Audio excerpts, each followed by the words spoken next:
আওয়ামী লীগ যদি ইলেকশন করতে পারে, আওয়ামী লীগ ক্ষমতায় যেতে ভোটের পার্সেন্টেজই তো 35 কমপক্ষে। আমরা তো বাকিরা সব মিলে অত পাবো না। আওয়ামী লীগ যদি ইলেকশন করতে পারে, but they will be the opposition. এত হিউজ অর্গানাইজেশন তাদের, ভোটের পার্সেন্টেজই তো 35 কমপক্ষে। আমরা তো বাকিরা সব মিলে অত পাবো না। যখন প্রফেসর ইউনূস বললেন যে ইনক্লুসিভ ইলেকশন হবে, তার মানে আওয়ামী লীগ করবে। আওয়ামী লীগ যদি ইলেকশন করতে পারে, আওয়ামী লীগ ক্ষমতায় যেতে পারবে না, but they will be the opposition.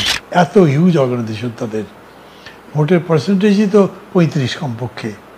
সেটা কমে নালে 30 হয়ে যায়, 25 হয়েছে।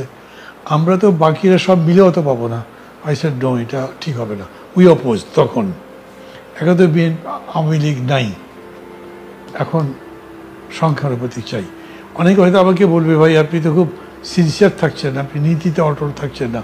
বাট নীতিও কিন্তু বাস্তব থেকে আলাদা হয় না। আমার বাস্তব যদি বলে যাবে এই পলিসি ফলো করলে আমার শত্রুরা জিতে যাবে, আমি করবো কেন সেটা?